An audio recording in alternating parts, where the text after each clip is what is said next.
अस्सलामुअलैकुम गाइस। तो ये शख्स और कितना जलील होने वाला है मुझे इसका आइडिया नहीं है, क्योंकि इसको जिल्लत फील ही नहीं होती है। और जब मैं इसको अपनी वीडियोस में एक्सपोज करता हूं तो ये शख्स बड़ी ही चालाकी से कहने लग जाता है कि मैंने तो ऐसा कहा ही नहीं था, तुम तो स्ट्रॉ मैन कर रहे हो, मेरा तो ये आर्ग्यूमेंट ही नहीं था। बेसिकली रोने लग जाता है और कहता है मैं तो कुछ और ही कह रहा था, तुम तो समझे नहीं। अभी मैं आपको इसकी एक ओल्ड वीडियो दिखाता हूं जहां पे ये एक हदीस का जिक्र करके कह रहा था कि इस हदीस में लिखा हुआ है कि आपको सीमेन को धोना नहीं चाहिए बल्कि खुरच देना चाहिए। क्लिप। मैं ये कह रहा हूँ, अगर मेरे भाई हाथ धोने के लिए पानी था तो इससे अच्छा कपड़ा ही धो देते यार। जितना पड़ा हुआ है उसको धो दिया जाता। यहाँ पे एक बार एक सहाबा आए थे तुम्हारी आयशा जी के घर में, फिर उनका मड़ी मुबारक निकल गया था उनके घर में ही। फिर उसके बाद उन्होंने क्या किया, उनको शर्म आई, उन्होंने आयशा जी के घर में ही उस कपड़े को जो है पानी में डाल दिया। इन्होंने कहा कि नहीं, तुमको क्या करना चाहिए था, मैं तो जब सूख जाता है तो उसको खुरच देती हूँ, तुमको क्या सूझा कि तुमने पानी में डाल दिया। तो अगर हाथ धोने के लिए था तो उतना जो है पानी छिड़क के उसको जो है धो देना चाहिए था। इसने एक हदीस दिखाकर कहा कि इस हदीस से यह साबित होता है कि आपको सीमन को खुरच देना चाहिए, और फिर मैंने इसको अपनी वीडियो में एक्सपोज किया और इसी ही हदीस से मैंने यह साबित किया कि इस हदीस में सीमन के धोने का ही जिक्र चल रहा है, सीमन के धोने की ही बात हो रही है। तो फिर भाई साहब ने एक्सपोज हो जाने के बाद कहा कि नहीं नहीं, मैं तो कुछ और ही कह रहा था। क्लिप। अनदर वर्जन है, इसमें साफ साफ लिखा है कि एक शख्स हजरत आयशा के घर आए, उनके घर ठहरे, उनको वेट ड्रीम हुआ तो उन्होंने पूरे कपड़े को धोना शुरू कर दिया। तो हजरत आयशा ने उनको करेक्ट करते हुए बताया कि अगर तुमको सीमन दिखा था तो तुमको उस स्पॉट को धोना चाहिए था जहां सीमन तुमको दिखा था, और अगर तुमको कोई सीमन नहीं दिखा था तो उस एरिया पर पानी स्प्रिंकल करना काफी हो जाता। तो बेवकूफो, इस हदीस में सीमन को धोने का ही जिक्र चल रहा है। हजरत आयशा बस ये बता रही थी कि पूरे गारमेंट को धोना चाहिए था या नहीं, या सिर्फ उतने एरिया को धोना ही काफी हो जाता। जिन आर्ग्यूमेंट्स के आपने आंसर किए वो मेरे आर्ग्यूमेंट ही नहीं है। मेरा आर्ग्यूमेंट सिर्फ इतना सा है कि आपकी मम्मी सीमन को अपने नाखून से खुरच के क्यों साफ किया करती थी। अभी मैं इसके इस पॉइंट का भी जवाब दूंगा, लेकिन थोड़ी शर्म हया बची है या नहीं? बेवकूफ इंसान, तूने एक हदीस दिखाकर अपने लोगों का बेवकूफ बनाया, और जब मैंने तुझको एक्सपोज किया तो बहाने करने लगा कि नहीं नहीं, यूं नहीं और वो नहीं, और मैं तो ये नहीं कह रहा था और वो नहीं कह रहा था। अरे इस हदीस पर तूने गलत इंफॉर्मेशन दी है, उस पर माफी मांग। न जाने कब से तू ये हदीस यूज कर रहा है, इस पर माफी मांग अपनी ऑडियंस से। अच्छा, ये इसका कोई लौता चांस भी नहीं है। एक और पॉइंट पर ये फंसा है। इसने क्या कहा था, क्लिप सुने पहले। इनके लिए साफ सफाई है कि इनके मस्जिदों में जब कुत्ते मूत के चले जाते थे तो उस पर बिना कोई पानी डाले या वो मिट्टी हटाए, ये वहीं पे नमाज पढ़ लिया करते थे। ये इनके लिए साफ सफाई है। ध्यान से सुना आपने? इसका दावा था कि जहां पर डॉग्स यूरिनेट करते थे उस जगह बिना पानी डले या मिट्टी हटाए ये वहीं पे नमाज पढ़ लिया करते थे। ये इसका दावा था। क्लियरली आपने सुना। जब इस बात को भी मैंने अपनी इस वीडियो में एक्सपोज कर दिया तो कहने लगा कि नहीं नहीं, मैं तो ये कह ही नहीं रहा था, मैं तो कह ही नहीं रहा था कि उसी जगह पे नमाज पढ़ते थे। क्लिप सुने। मैं नहीं कह रहा आपसे कि जहां आप मुसल्ला रखते थे वहीं पे कुत्ते मूता करते थे, ये मैं नहीं कह रहा।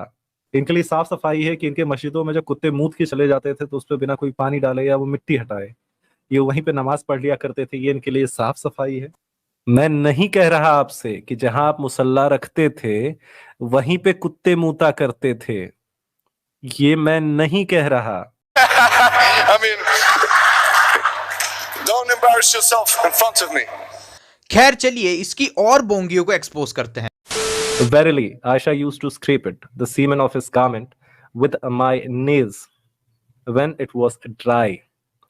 तो भाई जब आप धो रहे होते हैं, सीमन के उस धब्बे को धो रहे होते हैं तो वो सूखा नहीं होता है, वो गीला हो जाता है। अगर वो अभी भी सूखा हुआ है तो उसे खुरच के निकाला जा रहा है। तो जिन आर्ग्यूमेंट्स के आपने आंसर किए वो मेरे आर्ग्यूमेंट ही नहीं है। मेरा आर्ग्यूमेंट सिर्फ इतना सा है कि आपकी मम्मी सीमन को अपने नाखून से खुरच के क्यों साफ किया करती थी।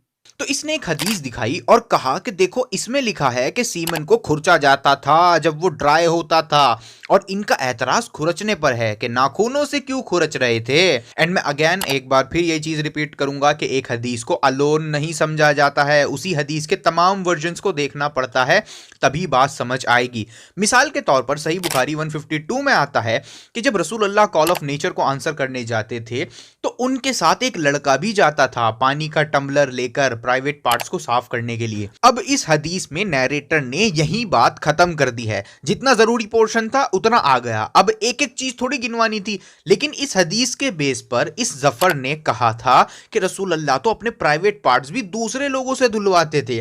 अब इस हदीस में तो ऐसा कुछ नहीं लिखा कि रसूल अल्लाह उस लड़के से धुलवाते थे, लेकिन क्योंकि नैरेटर ने बात जल्दी खत्म कर दी तो ये बेवकूफों ने यह अज्यूम कर लिया कि लड़का ही वो प्राइवेट पार्ट्स को धोता होगा। अब इस हदीस में तो ये जिक्र नहीं है ना कि वो लड़का उसके बाद रसूलुल्लाह को पानी का टम्बलर पकड़ा देता था और वो खुद ही खुद को क्लीन करते थे, तो इसमें ये जिक्र नहीं है, क्योंकि ये अंडरस्टूड सी बात है कि कोई शख्स खुद ही तो खुद को क्लीन करेगा। इसी वजह से नैरेटर ने इसके आगे कुछ कहना जरूरी नहीं समझा। लेकिन इस हदीस के दूसरे वर्जन से साफ हो जाता है कि रसूलुल्लाह खुद ही खुद को क्लीन किया करते थे। क्लियर एज डे लाइट, आप पढ़ सकते हैं, रसूलुल्लाह खुद ही खुद को क्लीन किया करते थे।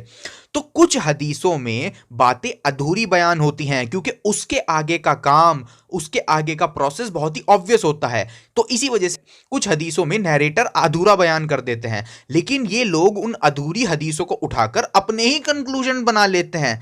तो पूरी बात समझने के लिए आप किसी एक हदीस पर रिलाय नहीं हो सकते हो। इसी वजह से उसी कॉन्टेक्स्ट की सारी हदीसें आपको देखनी होती हैं, तभी आपके बात पूरी समझ में आएगी, वरना नहीं समझ में आएगी। क्योंकि कुछ हदीसों में बातें अधूरी बयान होती हैं, क्योंकि उसके आगे का प्रोसेस बहुत ही ऑब्वियस होता है। इसी वजह से नैरेटर उसको बयान करना जरूरी नहीं समझते हैं।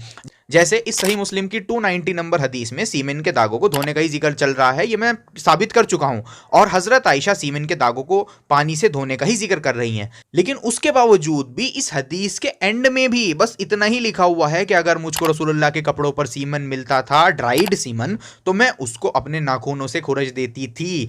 अब इतना कहकर इस हदीस को भी एंड कर दिया गया। इसके आगे ये जिक्र नहीं है कि फिर हजरत आयशा उस क्लोथ को पानी से भी धोया करती थी। ऐसा क्यों मेंशन नहीं है? क्योंकि ऑब्वियस सी बात है, इस पूरी हदीस में कपड़े को धोने का ही जिक्र चल रहा है, तो खुरचने के बाद कपड़े को धोना ऑब्वियस था, कपड़े को धोना ही था। तो इसी वजह से, क्योंकि ये चीज इतनी ऑब्वियस थी, इसी वजह से बात यहीं पे खत्म कर दी गई, इसके आगे बयान नहीं किया गया, क्योंकि धोना बहुत ऑब्वियस सी बात थी। नैरेटर कभी कभी बात को शॉर्ट करने के लिए मुख्तसर बयान कर देते थे। भाई एक एक चीज जिक्र करना थोड़ी जरूरी था कि फिर उस कपड़े को धोने के बाद रस्सी पर सुखा देती थी, फिर उस सूखने के बाद उतार लेती थी। ऐसी डिटेल्स होना जरूरी नहीं था, क्योंकि ये तो बहुत ऑब्वियस सी बातें हैं। तो कुछ हदीसों में अधूरा बयान होता है, क्योंकि उसके बाद के प्रोसेसेस बहुत ही ऑब्वियस होते हैं। तो ये शख्स ने जो हदीस दिखाई है कि हजरत आयशा ड्राइड सीमेन को खुरच देती थी, तो इसका मतलब ये नहीं है कि उसके बाद उस स्पॉट को पानी से भी नहीं धोया जाता था, बल्कि उस स्पॉट को पानी से भी बाद में धोया जाता था। बेवकूफ इंसान, ये ड्राइड सीमन को खुरचने वाली बात तो सही मुस्लिम 290 में भी लिखी हुई है, लेकिन इसका मतलब यह नहीं है कि हजरत आयशा बाद में कपड़े को धोया नहीं करती थी, बल्कि इस हदीस में कपड़े को धोने का ही जिक्र चल रहा है। ऑब्वियस सी बात है। तो ड्राइड सीमन को खुरचने के बाद पानी से भी धोया जाता था। इस हदीस में भी स्क्रैपिंग का ही जिक्र है, लेकिन इस हदीस में भी कपड़े को धोने का ही जिक्र चल रहा है। इसका और सबूत दूं मैं तुमको कि अगर किसी दाग को खुरचने का जिक्र हो तो उसके बाद उसे धोना भी पड़ता था। और दूं सबूत इसका, तो ये देखो, सुनन नबी दाऊद 361 में आता है कि रसूल अल्लाह सल्लल्लाहु अलैहि वसल्लम ने फरमाया, अगर तुमको खून के दाग कपड़े पर दिखाई दें तो उसको स्क्रैच करके निकाल दो, खुरच दो। तो यहां पे खुरचने का जिक्र आ गया। एंड इस हदीस में पूरा भी लिखा हुआ है कि बाद में पानी भी डाल दो। तो खुरचने के बाद धोना भी होता था पानी से, ऐसा नहीं है कि खुरचने के बाद नहीं धोना होता था। तो बेवकूफों, मैंने तो उसी हदीस से ये चीज साबित करी जिसको तुम लोग अपने सपोर्ट में पेश कर रहे थे। मैंने तो ये साबित किया कि इस हदीस में भी धोने का ही जिक्र चल रहा है, जिसको तुम लोग सोच रहे थे कि इसमें खुरचने का जिक्र है, जबकि ऐसा नहीं था। तो और कितना जलील होगे तुम लोग। खैर, आगे बढ़ते हैं। हदीस नंबर 312, ध्यान से पढ़िएगा। सिर्फ सीमन को खुरच के नहीं साफ किया करती थी वो बेचारी महिलाएं, उनकी मैं कभी भी बेइज्जती नहीं कर रहा, मैं उनका सम्मान कर रहा हूं। Abu sir, None of us had more than single garment and we used to have our menses while wearing it. हमारे पास जो गारमेंट होता है, जो आप नीचे की तरफ पहनते हैं, एक से ज्यादा नहीं हुआ करता था। Whenever it got soiled with blood of menses, we used to apply saliva. हम उस पे थूकते थे to the blood spot and rub off the blood with our nails. पानी का कोई लेना देना नहीं है अबू सर भाई, आप चाहे जितना जलेबी बनाने का प्रयत्न करें, अगर पानी डाला जा रहा है तो थूकने का कोई मतलब नहीं है। आप मूर्ख बनाना छोड़ दीजिए। मैं अगेन वही चीज कहूंगा कि एक हदीस से कंक्लूजन ड्रॉ नहीं किया जाता है। इस हदीस में भी आधा जिक्र है कि वो ब्लड स्पॉट को नाखूनों से खुरचा करती थी, सिर्फ इतना ही जिक्र है। इसके बाद नैरेटर ने धोने का जिक्र इस वजह से नहीं किया क्योंकि ऑब्वियस सी बात है उसके बाद धोया जाना ही था, इसी वजह से जिक्र नहीं किया। ये इतनी ऑब्वियस बात थी। देखो, जब दाग सूखा हो और उस दाग को अगर खुरचे बिना उस पर पानी डाल दोगे तो वो दाग कपड़े पर और स्प्रेड हो सकता है। इसी वजह से ब्लड वाले पोर्शन को सलाइवा से पहले सॉफ्ट किया गया। अगर डायरेक्टली पानी डाल दिया जाता तो वो और ज्यादा स्प्रेड हो सकता था, पूरे कपड़े पर स्प्रेड हो सकता था। जब दाग सूखा हो तो उसको स्क्रैच कर दो, उसकी थिकनेस कम कर दो ताकि उसका असर बाकी दूसरी जगह ना जाए। तो ये तो बेसिक सी चीज है, ये तो हर कोई जानता है। इसी वजह से दाग को पहले खुरचा जाता था, बाद में धोया भी जाता था, वरना दाग और बड़े एरिया में स्प्रेड भी हो सकता है अगर उस पर डायरेक्टली पानी डाल दिया जाए तो। और इस हदीस में धोने का जिक्र नहीं है, लेकिन इसी हदीस का कंप्लीट वर्जन खुद हजरत आयशा से है। ध्यान से देखो, दोनों हदीस में हजरत आयशा ही हैं। सही बुखारी 308 में कंप्लीट वर्जन है, जिसमें आता है हजरत आयशा फरमाती हैं कि जब कभी भी रसूलुल्लाह की किसी भी वाइफ को मेंसेस आते थे तो वो ये करती थी कि उस ब्लड वाले स्पॉट को पकड़ा करती थी, फिर उसको खुरचा करती थी, रब करा करती थी, एंड फिर उसके बाद उस पर पानी डाला करती थी और अच्छे से उस पोर्शन को धोया करती थी, और उसके बाद बाकी के गारमेंट पर भी पानी डाला करती थी, यानी पूरे कपड़े को धोया करती थी। तो इस हदीस में पूरा जिक्र हुआ है कि खुरचने के बाद धोया भी जाता था।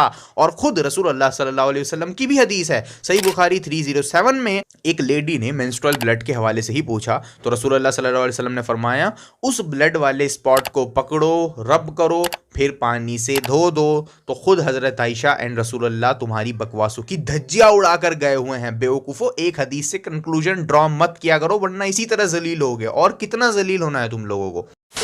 अच्छा, अब एक क्वेश्चन मेरा भी है आप लोगों से, क्योंकि आपने मेरे से भी एक साइंस से रिलेटेड क्वेश्चन किया है अपनी वीडियो में, क्लिप सुने। तो उसके लिए मैं आपको रेफरेंस दे देना चाहता हूँ कि आपकी कुरान में ही आयतें हैं जहाँ पे सबसे पहले जमीन बनी, फिर उसके बाद आसमान बने, फिर उसके बाद सितारे बने। आज की डेट में भी हमको पता है कि सितारे बहुत पुराने हैं धरती से, बहुत से सितारे बहुत पुराने हैं धरती से, लेकिन आज भी लोग उस इम्प्रैक्टिकल चीज को मान रहे हैं ना मेरे भाई। अकीदा, अंधी आस्था, अंधभक्ति। तो मैं आपको जवाब दे दूं, जिन आयतों का आप जिक्र कर रहे हैं कि जमीन पहले बनी और आसमान एंड स्टार्स बाद में बने, तो इन आयतों में देन के लिए अरबिक वर्ड सुम्मा आया है, और ये अरबिक वर्ड हर बार एक ऑर्डर इंडिकेट नहीं करता है। सुम्मा वर्ड साइमल्टेनियसली कोई काम हो रहा हो उसके लिए भी यूज किया जा सकता है, एंड सुम्मा वर्ड कई तरह से खुद कुरान के अंदर ही यूज किया गया है। तो ये आप आयतें पढ़ सकते हैं, इसके अंदर सुम्मा वर्ड कोई ऑर्डर इंडिकेट नहीं कर रहा है। कुरान के अंदर ही सुम्मा वर्ड किसी ऑर्डर के लिए यूज नहीं हुआ है। ये साइमल्टेनियसली कोई काम आप कर रहे हो उसके लिए भी यूज किया गया है, इस आयत में आप पढ़ सकते हैं। एंड मोर डिटेल्स के लिए आप मेरी इस वीडियो को देख सकते हो। इस सवाल को मैं ऑलरेडी काफी टाइम पहले आंसर कर चुका हूं। तो कुरान में तो ये साइंटिफिक एरर नहीं है, लेकिन अब देखते हैं कि क्या आप इसका जवाब देते हैं या नहीं। क्लिप सुने आ रहे हैं तो एक आध सवाल हम भी पूछ लेते हैं। तो क्योंकि मैंने सुना है आर्य समाज सबसे तार्किक धर्म है और कोई भी आर्य समाज से जीत नहीं सकता इन टर्म्स ऑफ लॉजिक, तो मुझे उम्मीद है जो सवाल मैं पूछूंगा उसका साइंटिफिक एंड रीजनेबल एक्सप्लेनेशन हमारे आर्य समाज की तरफ से ज़रूर दिया जाएगा। तो सवाल ये है कि इंसान इस दुनिया में कैसे आए। तो आपको जानकर हैरानी होगी, अकॉर्डिंग टू आर्य समाज ये मानता है कि जो सबसे पहले ह्यूमंस थे वो जमीन में से निकले थे, यानी जमीन के अंदर स्पर्म एंड ओवम नेचुरली पैदा हुए और फिर उससे बच्चा फॉर्म हुआ, फिर वो जमीन में ही 20-25 साल के हो गए और फिर जमीन से निकल आए। 20-25 साल के होने पर युवावस्था में वो लोग निकल आए। मजाक नहीं, सच में यही मानते हैं ये लोग। मानव की उत्पत्ति जमीन से हुई है, ये लोग यही मानते हैं। क्लिप सुने। ये रूप होता ना ऐसे बैठने वाला, ऐसे, तो शुरुआत में गर्भ के धरती के अंदर ऐसे होता है मानव। क्या आप में से कोई बता सकता है कि मानव कैसे जन्मा? सत्यार्थ प्रकाश में महर्षि दयानंद जी ने लिखा, युवावस्था में स्त्री और पुरुषों के जोड़े धरती से बाहर निकले पेड़ पौधों की तरह। आप में से कोई इस पर विश्वास नहीं करेगा, करेंगे? मतलब साइंस कहाँ है? इस नॉनसेंस को मैं क्या नाम दूं? इसके लिए तो मेरे पास वर्ड्स भी कम पड़ रहे हैं। अच्छा, अगर आर्य समाज ये माने कि गॉड ने जमीन में स्पर्म वगैरह पैदा किया था, तब तो कोई दिक्कत नहीं है, क्योंकि गॉड ये काम कर सकता है, गॉड की इंटरवेंशन से ये काम हो सकता है। लेकिन ये लोग तो मानते हैं गॉड प्रकृति के नियमों को चेंज नहीं कर सकता है। ये काम नेचुरली प्रिमिटिव अर्थ में हुआ था, और प्रॉब्लम ही यही है, ये काम नेचुरली नहीं हो सकता। मेरे समझ में ये नहीं आता, ये लोग इस्लाम की स्टोरी को माइथोलॉजी बताते हैं, वो इस इस नॉनसेंस पर, फैब्रिकेशंस पर, मिथ्स पर, फेरी टेल्स पर, सुपरस्टिशन पर, सूडो साइंस पर, होक्सेस पर, अनसब्सटेंशिएटेड क्लेम्स पर, मिस इन्फॉर्मेशन, वो इन सब स्टोरीज पे क्या कहेंगे? इनको वो मिथ्स नहीं मानेंगे, इनको वो फेरी टेल्स नहीं कहेंगे? आर्य समाजियों, क्या ये बात सही है साइंटिफिकली? खैर, तो बात यह है कि स्पॉन्टेनियस जनरेशन का कॉन्सेप्ट के जी अचानक से चीज़ें निकल आती हैं, साइंस ने इसकी बुरी तरह धज्जियां उड़ा दी हैं, बुरी तरह। अब हमको पता है कि एक सिंपल से सिंपल सेल भी बहुत कॉम्प्लेक्स होता है, एंड देयर इज नो वे जिससे मिट्टी के अंदर कोई सिंपल से सिंपल सेल भी नेचुरली पैदा हो सके, चाहे इन्वायरमेंट कैसा भी हो। मिट्टी के अंदर ये होना इम्पॉसिबल है, इनकंसीवेबल है, अनइमेजिनेबल है। ये हो ही नहीं सकता नेचुरली, क्योंकि सिंपल से सिंपल सेल बहुत कॉम्प्लेक्स होता है, और सिंपल सेल बनाने के लिए थाउजेंड्स ऑफ केमिकल इंग्रेडिएंट्स का प्रेजेंट होना जरूरी है, एक ही समय पर और एक ही जगह पर, करेक्ट कॉन्सेंट्रेशन एंड कायरलिटी में, और 0% जगह है इसमें थोड़ी सी भी इंप्योरिटीज के लिए। जी हां, 0%। मतलब ये सब प्रिमिटिव अर्थ में होना ही इम्पॉसिबल है, और आप लोग तो कह रहे हो कि जी मिट्टी में हो गया था। तो आर्य समाजियों से रिक्वेस्ट है वो ये सब एक्सप्लेन करें कि कैसे इतना सब कुछ प्योर फॉर्म में मिट्टी में अवेलेबल हो सकता है, एक जगह पर, एक टाइम पर। और here is a tip, it won't happen, it just impossible, beyond impossible. ऐसा हो ही नहीं सकता without the intervention of God. God का इसमें दखल करना जरूरी है, वरना ऐसा हो ही नहीं सकता। If we can appreciate exactly how hard it is to produce one molecular machine using nothing except atoms and energy, we can see that there's a profound problem, because once you have one molecular machine, you don't have a living thing. These molecular machines need other molecular machines. And even if nature was capable of producing all the molecular machines necessary, that still wouldn't be enough. They have to all be together, all in this tiny little membrane-bound space that we call a cell. From my understanding of what it takes to make a cell, it has to happen all at once. You can't do it one bit at a time. The probability that you would get them in the same space at the same time becomes beyond unimaginable. And the probability that you would get them within a membrane enclosure like a cell is the next best thing to impossible. ये तो एक simple cell की बात हो रही थी। आर्य समाजीज तो मानते हैं स्पर्म एंड ओवम फॉर्म हुए थे। तो इस तरह के बिलीफ को और कुछ नहीं बल्कि इंसैनिटी कहा जाएगा, मानना ही बेवकूफ़ी है। नेचुरली ये सब कुछ हो ही नहीं सकता। और हम देखेंगे आर्य समाजियों कि आपके पास कौन सी साइंस है जो इसको एक्सप्लेन करे। तो ये सवाल हमारा है, बड़ा साइंस कर रहे हो तो एक तो इस चीज का एविडेंस देना कि कैसे मिट्टी के अंदर ये सब हो सकता है, और दूसरा जिन टेलीस्कोप से हमने ये देखा है कि कुछ स्टार्स हमारी अर्थ से भी ज्यादा पुराने हैं, तो बेवकूफों उन्हीं सेम टेलीस्कोप्स ने हमको ये भी तो बताया है कि हमारा यूनिवर्स एक्सपैंड कर रहा है। उन्हीं सेम टेलीस्कोप्स ने बताया है। एंड यूनिवर्स सिर्फ एक्सपैंड नहीं कर रहा है बल्कि फास्टर देन एक्सपेक्टेड एक्सपैंड कर रहा है। तो जरा इसको भी साइंटिफिकली एक्सप्लेन करें महाराज, ऐसा क्यों हो रहा है? आपके अकॉर्डिंग तो यूनिवर्स एक्सपैंड नहीं करना चाहिए। अपने आचार्य जी के बकवास रीजंस के अलावा कुछ है अच्छा आपके पास जो इसको एक्सप्लेन कर सके? वसल्लम ने खुद ये चीज फरमाई है सही मुस्लिम 523 नंबर हदीस में कि मुझे शब्द थोड़े दिए गए हैं लेकिन वो कॉम्प्रिहेंसिव है मीनिंग में, यानी रसूल अल्लाह के थोड़े शब्दों में बहुत कुछ होता है। क्योंकि उनके पास शब्द बहुत कम दिए गए थे। तो कितने कम शब्द दिए गए, तो उन शब्दों का इस्तेमाल वो कैसे करते थे जरा हम दिखाने लगे हैं आपको। इंडियन भाई प्लीज हदीस शो करिए। हाँ मैंने शो किया। कह रहे हैं ये अबू धर जी, वो नरेट कर रहे हैं, कह रहे हैं कि I was sitting behind messenger of Allah, मैं रसूलुल्लाह के पीछे बैठा हुआ था। वो वाज राइडिंग अ डंकी, तो वो गधे पे सवार थे और मैं उनके पीछे बैठा हुआ था।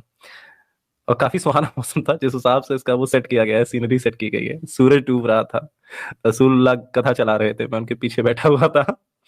और वो मेरे से पूछते हैं, do you know where this sets, ये जो सूरज है वो कहाँ गुरु होता है, क्या तुमको पता है? वो कहता है कि नहीं, Allah and his apostle knows the best. अजीब सा आंसर है। और उसके बाद कहते हैं कि he said it sets in the spring of warm water. तो इनको जो कम शब्द दिए गए थे उनका इस्तेमाल ये इस टाइप की बखैती करने के लिए करते थे। बेवकूफों ने एक अजीब ही बात शुरू कर दी, मेरी वीडियो तो डिबंक नहीं हो पा रही इनसे, तो एक नया टॉपिक लेके आ गए कि रसूल अल्लाह ने तो अजीब अजीब बातें भी बोली हैं जिसमें लिखा है कि सूरज गर्म पानी में सेट होता है। देखो बेवकूफो, तुम लोगों के आर्गुमेंट अभी भी 2010 वाले हैं, इनको अपग्रेड कर लो। इन सवालों के जवाब तो सालों पहले दिए जा चुके हैं। खैर मैं समझाता हूं। देयर इज अ रीजन इस हदीस को सही इन चेन लिखा गया है, नॉट सही बल्कि सही इन चेन ओनली। चलो मैं समझाता हूं इस हदीस की चेन में क्या प्रॉब्लम है। यह हदीस रसूलुल्लाह सल्लल्लाहु अलैहि वसल्लम ने अबू ज़र रज़ी अल्लाह तआला अन्हु को सुनाई, और उन्होंने इस हदीस को सुनाया यजीद बिन शरीक को, और उन्होंने इसको सुनाया इब्राहिम बिन यजीद को। और अब ध्यान देना, इन इब्राहिम बिन यजीद ने इस हदीस को अलामाश, हारून, मूसा एंड कई लोगों को सुनाया, और इनमें से किसी ने भी सूरज के गर्म पानी में जाने का कोई जिक्र नहीं किया है अपनी अपनी हदीसों में, बल्कि इन्होंने कहा है सही अल बुखारी 4802 नंबर हदीस में कि sun goes under the throne of Allah, जो कि एक मेटाफिजिकल मैटर है, बियॉन्ड साइंस है। इसको ना साइंस डिस्प्रूव कर सकती है और ना ही प्रूव कर सकती है। इस हदीस में सन की फिजिकल मूवमेंट की बात ही नहीं हो रही है, इसमें तो मेटाफिजिकल मैटर डिस्कस हुआ है। तो इनमें से किसी ने भी सूरज के वार्म वाटर में जाने का कोई जिक्र नहीं किया है, बल्कि इनकी हदीसों में मेटाफिजिकल मैटर डिस्कस हुआ है।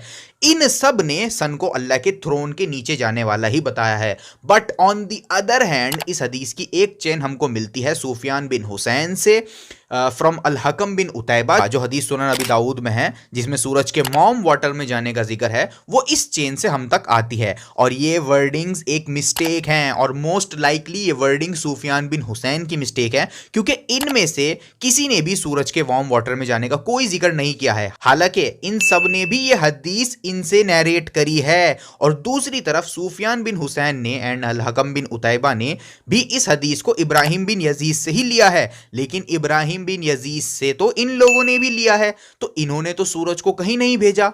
तो ये सुफियान बिन हुसैन की मिस्टेक थी, उन्होंने गलती से अपने वर्ड्स इस हदीस में ऐड कर दिए और सूरज को वार्म वाटर में भेज दिया, जबकि बाकी के लोगों ने सूरज को कहीं नहीं भेजा है। और बाकी के लोगों का सोर्स भी एक ही शख्स थे, इब्राहिम बिन यजीद, एंड इस चेन में भी इब्राहिम बिन यजीद मौजूद हैं, जिसकी वजह से यह पता चलता है कि यह मिस्टेक मोस्ट लाइकली सुफियान बिन हुसैन की है। उन्होंने गलती से अपने शब्द इस हदीस में ऐड कर दिए। तो इसी वजह से इस हदीस को सिर्फ सही इन चेन लिखा गया है, क्योंकि ये एक स्टूडेंट की मिस्टेक है। ये शब्द रसूल अल्लाह ने कभी कहे ही नहीं थे, तो जब रसूल अल्लाह ने कभी कहे नहीं ये शब्द, तो हम इसको डिफेंड क्यों करें। तो अगर कोई शख्स अपनी तरफ से हदीसों में मिलावट करने की कोशिश करेगा गलती से या जानबूझकर, तो वो पकड़ा जाता है। इतनी स्ट्रांग है हदीसों की साइंस। तो इन लोगों ने एक हदीस दिखाई थी जिसमें लिखा हुआ था कि अल्लाह ने कुछ लोगों को जहन्नुम के लिए ही बनाया है और कुछ लोगों को जन्नत के लिए ही बनाया है, जिसके एक्सप्लेनेशन में मैंने मल्टीपल एविडेंसेस के साथ इससे पिछली वीडियो में बताया है। आप इसे देख सकते हैं। मैंने बताया था कि क्योंकि अल्लाह को पहले से ही पता था वो अगर इस शख्स को बनाएगा तो वो आगे जाकर सारे जहन्नमियों वाले काम ही करेगा, और फिर अल्लाह उसको क्रिएट भी कर देता है। तो गोया ये ऐसा हो गया कि अल्लाह ने इस शख्स को बनाया ही जहन्नुम के लिए था, क्योंकि अल्लाह उस शख्स के बनने से पहले ही जानता था कि यह शख्स अपनी फ्री विल का यूज करके जहन्नुम ही जाएगा। तो जब अल्लाह ने उसको बनाया तो यह ऐसा ही हो गया जैसे अल्लाह ने इसको बनाया ही जहन्नुम के लिए है। इसकी मिसाल मैंने ऐसी दी थी जैसे एक फोन बनाने वाली कंपनी है। अब ये फोन बनाने वाली कंपनी खुद जानती है कि उनका फोन एक इंसान कुछ ही टाइम यूज करेगा, उसके बाद वो फोन कचरे के डब्बे में ही जाएगा। तो ये कहना बिल्कुल गलत नहीं होगा कि कंपनीज कचरे के डब्बे में जाने के लिए ही फोन बना रही हैं, क्योंकि दुनिया की कोई भी कंपनी नहीं चाहेगी कि उनका फोन हमेशा हमेशा के लिए चलता रहे। अगर हमेशा हमेशा के लिए उनका फोन चलता रहेगा तो वो प्रॉफिट कैसे कमाएंगी। इसी वजह से वो हर साल न्यू मॉडल्स लॉन्च करती हैं। तो ये कहना गलत नहीं होगा कि कंपनीज फोन को कचरे के डब्बे में जाने के लिए ही बना रही हैं ताकि उनका प्रॉफिट आता रहे। इसी वजह से वो हर साल न्यू मॉडल्स लॉन्च करती हैं। तो जब कंपनीज अपने प्रोडक्ट के बारे में श्योर हो सकती हैं कि उनका प्रोडक्ट एक ना एक दिन कहाँ जाएगा, तो व्हाई नॉट गॉड। तो इस रिस्पॉन्स पर अब देखिए इन लोगों ने क्या कहा। यहाँ पे ये चीज नहीं लिखी गई है कि अल्लाह को पता था कि ये स्पर्म बड़ा होके क्या करेगा, तो उसने उसको बनाया, तो उसको पता था कि ये क्या करेगा। यहाँ पे लिखा जा रहा है कि अल्लाह ने उस स्पर्म को उसके बाप के कोटे के अंदर बनाया ही जहन्नम में जाने के लिए। समझ रहे हैं आप। तो वो स्पर्म बड़ा हो जाए, बुढ़ा हो जाए, चाहे जो कर ले, क्योंकि उसको बनाया गया है जहन्नम में जाने के लिए। तो बेवकूफो, इस हदीस की मुराद अल्लाह के इल्म से ही है। इसका और एविडेंस दूं मैं आपको? चलो इसी कॉन्टेक्स्ट की दूसरी हदीस दिखा देता हूं तुमको। ये हदीस देखें, सही मुस्लिम 2660, इसमें आता है सहाबाओं ने रसूल अल्लाह सल्लल्लाहु अलैहि वसल्लम से पॉलीथियस्ट के बच्चों के बारे में पूछा। जो बच्चे यंग मर जाते हैं, यानी वो बच्चे जन्नत जाएंगे या जहन्नुम जाएंगे, क्योंकि उन्होंने तो कोई गलत काम किया नहीं। तो रसूल अल्लाह सल्लल्लाहु अलैहि वसल्लम ने फरमाया, अल्लाह ही जानता है कि ये बड़े होकर क्या कर रहे होते, यानी मैं नहीं जानता, अल्लाह ही जानता है कि ये लोग बड़े होकर क्या कर रहे होते। तो इस वाली हदीस में भी ऐसे बच्चे का जिक्र है जिन्होंने कोई डीड्स अभी कमिट नहीं करे थे, और इस वाली हदीस में भी ऐसे ही बच्चों का जिक्र है जिन्होंने कोई डीड्स अभी कमिट नहीं करे थे। तो इन दोनों हदीसों में अल्लाह का इल्म ही मुराद है, क्योंकि अल्लाह जानता है कि ये बच्चे बड़े होकर क्या करने वाले थे। इसी वजह से कहा गया है कि अल्लाह ने कुछ लोगों को जन्नत जहन्नुम के लिए ही बनाया है। तो यहां मुराद अल्लाह का इल्म ही है, क्योंकि अल्लाह जानता था कि वो बड़े होकर क्या करने वाले थे।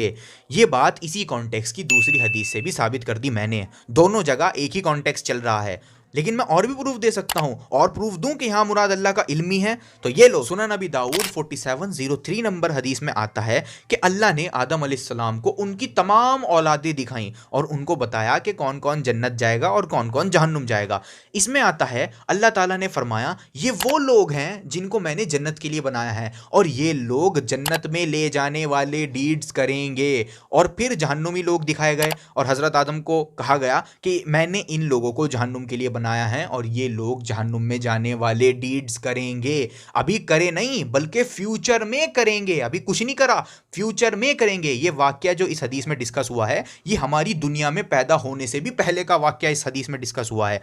तो अल्लाह ताला फरमा रहे हैं कि ये लोग जन्नत जाने वाले डीड्स करेंगे और ये लोग जहन्नुम जाने वाले डीड्स करेंगे। तो अल्लाह ने जन्नत और जहन्नुम के लिए ही बनाया है। इस स्टेटमेंट से मुराद अल्लाह का इल्म ही है। ये बात भी इस हदीस से साबित होती है, क्योंकि यहां पर भी वही अल्फाज रिपीट हुए हैं कि अल्लाह ने कुछ लोगों को जन्नत के लिए ही बनाया है और कुछ लोगों को जहन्नुम के लिए ही बनाया है। इसमें साथ साथ एक्स्ट्रा चीज भी लिखी हुई है, क्योंकि ये लोग पैदा होकर जन्नत जाने वाले डीड्स करेंगे तो इस वजह से इनको जन्नत डाला जाएगा, और ये लोग जहन्नुम जाने वाले डीड्स करेंगे तो इनको जहन्नुम डाला जाएगा। तो ये चीज भी इस हदीस में लिखी हुई है। तो तमाम हदीसों को देखकर सिर्फ एक ही कंक्लूजन बचता है कि यहां मुराद अल्लाह का इल्म ही है और कुछ नहीं है। तुम लोग कितनी भी जलेबी घुमा लो, सच उससे चेंज नहीं होगा।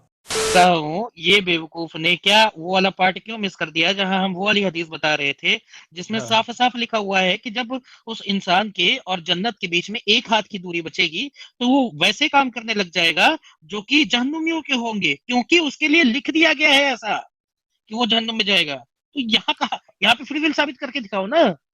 कितना बेवकूफ है ये। अरे मतलब ये वाली हदीस ले तो इन लोगों ने एक हदीस दिखाई और मुझको चैलेंज दिया कि इस हदीस से फ्री विल साबित करके दिखाओ। तो मैं इन बेवकूफ़ों का ये चैलेंज एक्सेप्ट करता हूं और इनको एक बार फिर कहता हूं कि अगर मैंने तुम्हारा किसी पॉइंट को स्किप कर दिया तो इसका ये मतलब हरगिज़ नहीं है कि इस्लाम के पास उस चीज़ का जवाब नहीं है। मैंने वीडियो की लेंथ छोटी रखने के लिए उस पॉइंट को स्किप किया था और कुछ नहीं। इस गलतफहमी में हरगिज़ मत रहना कि आप लोगों के पास कोई एक्स्ट्रा ऑर्डिनरी आर्ग्यूमेंट्स हैं जिनका जवाब हम नहीं दे पाएंगे। खैर, तो इस हदीस में लिखा है कि तुम में से कोई जन्नतियों वाले काम करे और यहाँ तक के करे कि जन्नत और उसके दरमियान ज़रा सा फासला रह जाए, लेकिन फिर जो उस शख्स के लिए पहले से ही लिखा जा चुका है तो वो उसका बिहेवियर डिसाइड करता है और फिर वो शख्स जहन्नमियों वाले काम करना स्टार्ट कर देता है और आखिर में जहन्नुम जाता है। और फिर आता है तुम में से कोई शख्स जहन्नमियों वाले काम करता है और यहाँ तक के करता है कि उसके और जहन्नुम के बीच ज़रा सा फासला रह जाता है, लेकिन फिर जो उस शख्स के लिए लिखा जा चुका है वो उसका बिहेवियर डिसाइड करता है और वो शख्स फिर जन्नतियों वाले काम करना शुरू कर देता है और अल्टीमेटली जन्नत जाता है। तो इनका कहना है कि इस हदीस से साबित हो गया कि फ्री विल नहीं है, क्योंकि अगर आप जन्नतियों वाले काम भी कर लो लेकिन अगर आपकी डेस्टिनी में जहन्नुम है तो आप जहन्नमियों वाले काम करना शुरू कर दोगे एंड में, क्योंकि आपके लिए लिखी ही जहन्नुम गई है। तो मैं फिर वही चीज़ रिपीट करूंगा, बेवकूफ़ों, अगर तुमको कोई हदीस समझ नहीं आती है तो उस हदीस के बारे में दूसरी हदीसें चेक कर लिया करो जहां उस टॉपिक पर और इन्फॉर्मेशन दी गई होती है, लेकिन हर बार जलील होने आ जाते हो। खैर, कुरान एंड हदीसें क्रोनोलॉजिकली ऑर्डर्ड नहीं है, इसी वजह से तुमको डिफरेंट जगह एक वाक्य की डिटेल्स मिलती है। खैर, मैं समझाता हूं इस हदीस में लिखा क्या हुआ है। इस हदीस में लोगों के पर्सपेक्टिव का जिक्र है कि लोग उस शख्स के बारे में सोचेंगे कि ये शख्स और जन्नत के बीच में तो बस जरा सा फासला होगा, लेकिन वो शख्स होगा रियलिटी में एक हिपोक्रेट। तो कोई शख्स इतने अच्छे काम करेगा जिससे लोगों को ये गलतफहमी हो जाएगी कि ये शख्स कंफर्म जन्नती ही है, लेकिन अल्लाह जानता होगा कि ये शख्स दिखावे के लिए अच्छे काम कर रहा है। और ये हदीस की ये वाली इंटरप्रिटेशन मैं कहां से ला रहा हूं, इसका सबूत भी मैं आपको दूंगा और खुद रसूलुल्लाह सल्लल्लाहु अलैहि वसल्लम से दिखाऊंगा। वो खुद इस हदीस का मीनिंग एक्सप्लेन करके गए हुए हैं 1400 साल पहले। तो लोगों की नजरों में कोई शख्स जहन्नमियों वाले काम करेगा और यहां तक के करेगा कि लोग ये सोचेंगे कि ये शख्स तो कंफर्म जहन्नुमी है, इसको तो जहन्नुम ही जाना है, और उसके और जहन्नुम के बीच जरा सा फासला रह गया होगा, तो लोग ये सोचेंगे कि वो शख्स आखिर में जहन्नुम में ही जाएगा। लेकिन आखिर में आके अल्लाह ताला उसको हिदायत दे देंगे, उसको हिदायत मिल जाएगी, क्योंकि वो शख्स ट्रुथ की वैल्यू करता होगा, ट्रुथ की तलाश करता होगा, उसके दिल में ट्रुथ के लिए जगह थी। इसी वजह से अल्लाह उस शख्स को उसकी एंड लाइफ में हिदायत दे देंगे। एग्जाम्पल के तौर पर आप देखते ही होंगे कि कैसे एक शख्स जिंदगी भर इस्लाम को गालियां देता था, इस्लाम का मजाक उड़ाता था, लेकिन एक दिन वो अचानक इस्लाम कबूल कर लेता है। जैसे डेविड वुड के को होस्ट ने इस्लाम एक्सेप्ट कर लिया था, कहां डेविड वुड के साथ बैठता था और कहां अब इस्लाम एक्सेप्ट कर चुका है। और कितने फिल्मों में काम करने वाले सेलिब्रिटीज अचानक इस्लाम कबूल कर लेते हैं, जिनके बारे में आवाम ये सोचती होगी कि ये लोग तो कंफर्म जहन्नुमी हैं, लेकिन अचानक से अल्लाह उनको हिदायत दे देता है, क्योंकि उनके दिल में ट्रुथ के लिए जगह होती है, वो हक की तलाश में होते हैं। लेकिन दुनिया के सामने वो भले ही जहन्नुमी वाले काम कर रहे हो, लेकिन अंदर से वो लोग हक की तलाश में होते हैं। इसी वजह से अल्लाह ताला उनको एंड में हिदायत दे देता है। तो ये जिक्र है इस हदीस में। तो ये जो इस हदीस में लिखा है ना कि उसके और जन्नत के बीच में 1 क्यूबिट का फासला रह जाता है, ये एक मेटाफोरिकल स्टेटमेंट है। इसका मतलब ये नहीं है कि अल्लाह की नजरों में उसके और जन्नत के बीच में 1 क्यूबिट का फासला रह गया है, बल्कि ये 1 क्यूबिट का फासला दुनिया वालों की नजरों में रह गया होता है। दुनिया वाले उसको जन्नती सोच रहे होते हैं, क्योंकि वो शख्स दुनिया की नजरों में अच्छे काम करेगा, जिससे लोग उसके बारे में ये गुमान बना लेते हैं कि ये शख्स तो कंफर्म जन्नती ही है। लेकिन असल में वो शख्स के डीड्स दिखावे के सिवा और कुछ नहीं होते हैं। इस वजह से अल्लाह उसको जहन्नुम में जाने वाला बना देता है आखिर में।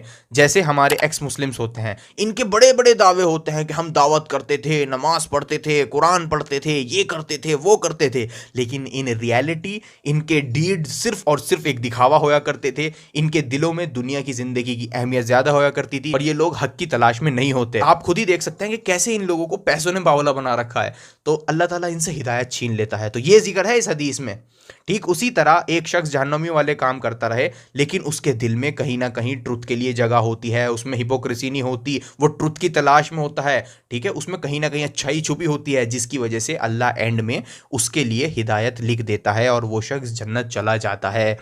लेकिन अब कोई पूछ सकता है कि इस हदीस में तो लिखा है कि what has been written for him decides his behaviour, अल्लाह ने जो लिखा हुआ है वो उस शख्स का बिहेवियर डिसाइड करता है। तो इसके साथ कैसे सेंस बनाई जाए? इसके साथ सेंस बनाना इजी है, क्योंकि अल्लाह ने यह भी तो लिखा हुआ है कि अगर कोई शख्स हक की तलाश में रहेगा, ठीक है, ट्रुथ को फाइंड करेगा, अपने पर्पस को फाइंड करने की कोशिश करेगा और ये वाले काम करता रहेगा, ट्रुथ की तरफ हम्बल रहता है, अल्लाह की तरफ पलटता है, तो अल्लाह उसको हिदायत दे देता है। अल्लाह उसको गुमराह रहने वालों में से नहीं रखता है। और जो शख्स एरोगेंट होता है और ट्रुथ को वैल्यू नहीं देता है और ये वाले काम करता है, तो अल्लाह उसको गुमराह कर देता है, क्योंकि वो शख्स के दिल में हिपोक्रेसी थी। और जिस शख्स के दिल में हिपोक्रेसी होती है, जो शख्स ट्रुथ को वैल्यू नहीं देता, तो ये चीज पहले से ही लिखी हुई है कि अगर कोई शख्स हिपोक्रेट हुआ और अल्लाह की राह में मेहनत नहीं करता हुआ, तो अल्लाह उससे हिदायत छीन लेगा। तो ये लिखा हुआ उसका बिहेवियर डिसाइड करता है, क्योंकि ये शख्स में हिपोक्रेसी थी, दुनिया के सामने कुछ और था और असल में कुछ और था। तो ऐसे लोगों को अल्लाह उनके एंड टाइम में एक्सपोज कर देता है और वो शख्स जहन्नुम जाने वाला हो जाता है, क्योंकि उस इंसान में गुमराह होने वाले कैरेक्टरिस्टिक्स छुपे हुए थे, जिससे लोग बेखबर थे, जिसको लोगों को पता ही नहीं था। लोग सोचते थे कि ये तो जन्नती है, लेकिन उसके अंदर गुमराह होने वाले कैरेक्टरिस्टिक्स छुपे हुए थे। इस वजह से अल्लाह उसको लास्ट में गुमराह ही कर देता है, उसको एक्सपोज कर देता है, जैसे हमारे मुस्लिम्स होते हैं। अब आप सोच रहे होंगे कि इस इंटरप्रिटेशन का सबूत क्या है?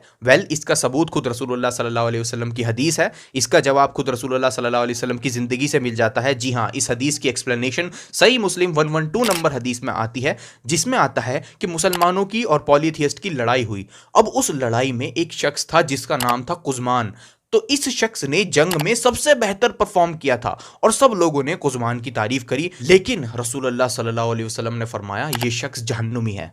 तो सहाबा ये चीज सुनकर बड़े हैरान हुए कि ये शख्स जहन्नुमी कैसे हो सकता है, इसने तो जंग में इतनी जबरदस्त परफॉर्मेंस दी है। और सही बुखारी 4207 नंबर हदीस में तो यहां तक आता है, जो कि इसी हदीस का अनदर वर्जन है, सहाबा कुज़मान के बारे में सुनकर कि ये शख्स जहन्नुमी है तो वो इतने परेशान हुए कि उन्होंने कहना शुरू कर दिया कि यानी अगर ये शख्स जहन्नुमी है तो हम में से कौन जन्नत जा सकता है। यानी सहाबा इतने परेशान थे कि वो सोच रहे थे कि अगर ये जहन्नुमी है तो हम में से कौन ही जन्नत जाएगा। यानी सहाबा उस शख्स से बहुत इंप्रेस थे और उनकी नज़रों में वो शख्स कंफर्म जन्नती ही था। लेकिन बाद में पता चला कि वो शख्स एक हिपोक्रेट था और उसने तो खुद को मार भी लिया था, और इस्लाम में खुदकुशी हराम है और उसने खुदकुशी कर ली थी। एंड उसके बाद रसूलुल्लाह सल्लल्लाहु अलैहि वसल्लम ने फरमाया, अब ध्यान देना इस हदीस का जवाब आ रहा है, कि एक शख्स लोगों की नज़रों में इतने अच्छे काम करता है जिससे लोग उसको जन्नती समझ बैठते हैं, लेकिन वो होता जहन्नुमी है। और एक शख्स लोगों की नज़रों में जहन्नुमियों वाले काम करेगा लेकिन वो शख्स एक्चुअल में होगा जन्नती, एंड में वो शख्स जन्नत जाएगा। तो इस हदीस से हमें पता चला कि इस वाली हदीस में भी ये नहीं कहा जा रहा है कि अल्लाह की नज़रों में वो शख्स जन्नत से 1 क्यूबिट दूर होता है, बल्कि लोगों की नज़रों में वो शख्स बहुत अच्छे काम करता है, लोगों की नज़रों में वो शख्स बहुत नेक होता है, लेकिन अंदर से हिपोक्रेट होता है। और अल्लाह जानता है कि ये शख्स हिपोक्रेट है, इसी वजह से अल्लाह उससे हिदायत छीन लेता है और उसको आखिर के टाइम में एक्सपोज कर देता है। तो इस हदीस में भी सिंसियर लोगों की बात नहीं हो रही है। अल्लाह सिंसियर लोगों से कभी हिदायत नहीं छीनता है, बल्कि सिंसियर लोगों को तो अल्लाह हिदायत दे देता है, चाहे उन लोगों ने सारी जिंदगी जहन्नुमियों वाले काम किए हों। इस हदीस से यह पता चलता है कि सिंसियर अगर होगे तो आखिर के टाइम में भी हिदायत मिल जाएगी। जैसे अचानक फिल्मों में काम करने वाले, म्यूजिक वीडियोस बनाने वाले लोगों को हिदायत मिल जाती है, क्योंकि वो लोगों में हिदायत वाले कैरेक्टरिस्टिक्स बाकी होते हैं, छुपे होते हैं, लेकिन लोगों को पता नहीं होता। इसी वजह से अल्लाह उनको एंड टाइम में उनको हिदायत दे देता है। एंड कुरान चैप्टर 28 वर्स 56 में आता है कि ओ प्रॉफिट, आप जिसको चाहो उसको हिदायत नहीं दे सकते हो, ये सिर्फ अल्लाह जानता है कि कौन हिदायत, गाइडेंस डिजर्व करता है। तो हिदायत एंड गुमराही सिर्फ डिजर्व करने वालों को ही मिलती है। और यही चीज़ इस हदीस में बताई जा रही है कि लोगों की नज़रों में एक शख्स भले ही जन्नतियों वाले काम करे, लोगों की नज़रों में एक शख्स भले ही जन्नती वाले काम करे, अल्लाह ताला ये इस चीज़ बेहतर जानता है कि ये शख्स हिदायत डिजर्व करता है या मिस गाइडेंस डिजर्व करता है। तो ये इस हदीस में बताया जा रहा है। तो ये हदीस की एक्सप्लेनेशन खुद रसूलुल्लाह सल्लल्लाहु अलैहि वसल्लम दे के गए हुए हैं, और ये हदीस फ्री विल के सपोर्ट में ही है, ना कि अगेंस्ट में। तो देखा इस हदीस को समझाने में कितना समय निकल गया। तो इसी वजह से मैं कुछ पॉइंट्स को स्किप कर देता हूं, क्योंकि वो एक लॉन्ग एक्सप्लेनेशन डिमांड करते हैं।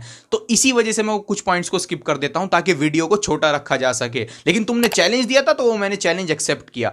बाकी इस गलत फहमी में हरगिज मत रहना, मैं तुमको दोबारा कह रहा हूं कि तुम्हारे पास कोई एक्स्ट्रा ऑर्डिनरी आर्ग्यूमेंट्स हैं। मैं किसी आर्ग्यूमेंट से तुम्हारे इंप्रेस नहीं होता, क्योंकि इस्लाम के पास हर चीज का जवाब है।